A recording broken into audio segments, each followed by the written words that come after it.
Viewers, আপনারা এখানে দেখতে পাচ্ছেন স্লিপ টুল এবং স্লাইড টুল। তো আজকের ক্লাসটা মূলত এই স্লিপ টুল এবং স্লাইড টুলের। তো এই দুইটা টুল কিন্তু খুবই গুরুত্বপূর্ণ।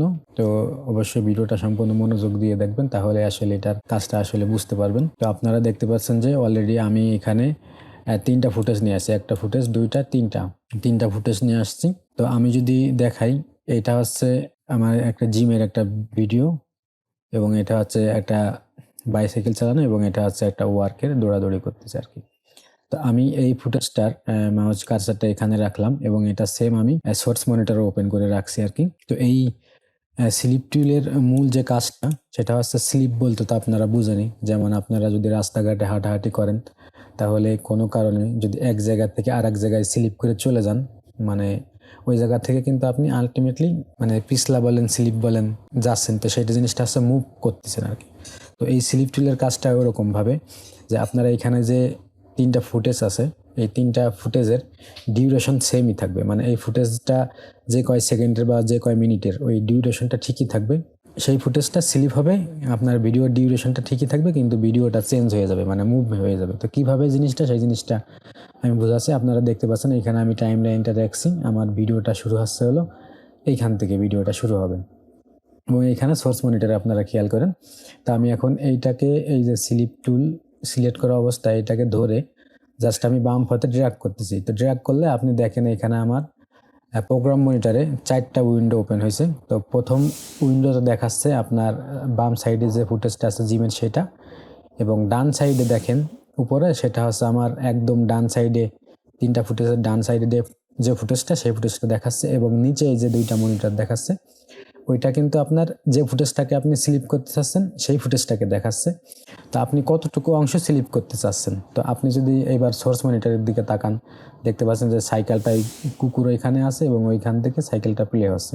তো এখন আপনি স্লিপ করে চাচ্ছেন যে সাইকেলটাকে এই অংশটুকু রাখবেন। এখান থেকে দেখতে পাচ্ছেন যে আমার এইখানে প্রোগ্রাম মনিটরে 2টা ভিউ আসছে, 6 সেকেন্ড থেকে 24 সেকেন্ডের কাছে চলে যাচ্ছে আর কি। তো আমি যদি এখানে ছেড়ে দিই, তাহলে দেখতে পাচ্ছেন যে আমার ভিডিওটা কিন্তু সেমই আছে।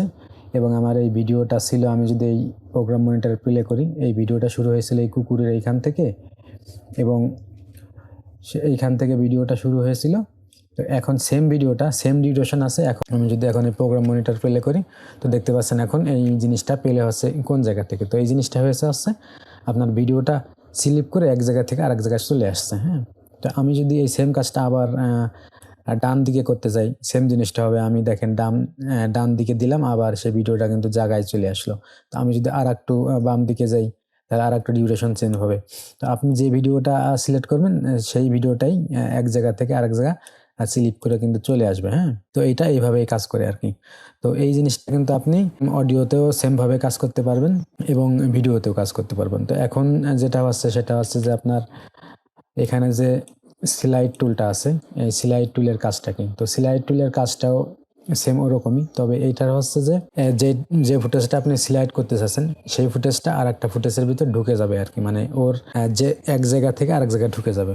যেমন মনে করেন যে আমি এই ফুটেজটাকে সিলেক্ট করলাম। দেখেন আমি বামের আমার প্রোগ্রাম মনিটরের দিকে খেয়াল রাখেন, আমি আমার মাঝখানে যে ফুটেজটা আছে ওই ফুটেজটার ভিতর ঢুকাই দিচ্ছি। তো দেখতে পাচ্ছেন যে এখানে ওই ফুটেজটার ভিতর ঢুকে গেছে, এবং এই যে মাঝখানে যে ফুটেজটা ছিল, এই ফুটেজটা কিন্তু কোরব আকারে হয়ে গেছে। হ্যাঁ, এই ফুটেজটা কিন্তু কোরব আকারে হয়ে গেছে, এবং এটা কিন্তু আপনার যেটা ছিল সেটাই এই ফুটেজটা এটার ভিতর ঢুকে গেছে। হ্যাঁ, যেমন আপনার এইটা কিন্তু স্লিপ করে, কোনো ফুটেজকে ছোটও করে না বড়ও করে না। এইটা কিন্তু আপনার স্লিপ করতেছে প্লাস মানে আর একটার ভিতর ঢুকে যাচ্ছে। তো এটাকে এই জন্য স্লাইড বলা হয়েছে আর কি।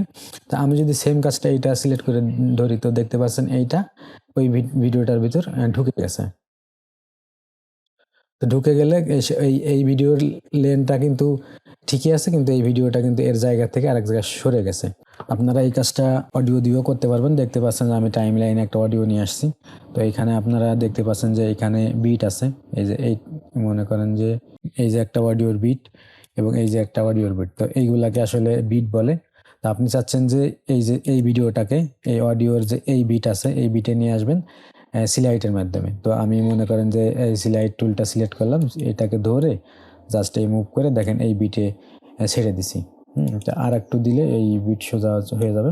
তো দেখতে পাচ্ছেন এখন এই ভিডিওটা কিন্তু এই বিটের সঙ্গে মিসিং হয়ে গেছে। তো এখন আপনি যখন ভিডিওটা প্লে করবেন তখন ওই বিটের ওইখানে যায়, ওই ভিডিওর এখানে গিয়ে কিন্তু এই ভিডিওটা শেষ হচ্ছে। তো স্লাইড টুলের কাজটা কি হয়তো আপনারা বুঝতে পারছেন, আর আপনারা যারা এইভাবে দেখে বুঝেন নাই তারা আসলে দেখলে অতটা বুঝবেন না। আপনি যখন সেম কাজটা প্র্যাকটিস করবেন তখন জিনিসটা আসলে বুঝতে পারবেন। তো সাধারণত আমরা এই যারা অ্যাডোবি প্রিমিয়ার প্রো দিয়ে ভিডিও এডিটিং করে তারা সাধারণত এই স্লিপ টুল এবং এই স্লাইড টুলের ব্যবহার বেশি একটা করে না। তো এটা যেহেতু আমি সব টুলের ভিডিওগুলো দেখাচ্ছি সেই কারণে এই দুইটা মানে এই টুলের কাজটা আপনাদের দেখিয়ে দিলাম।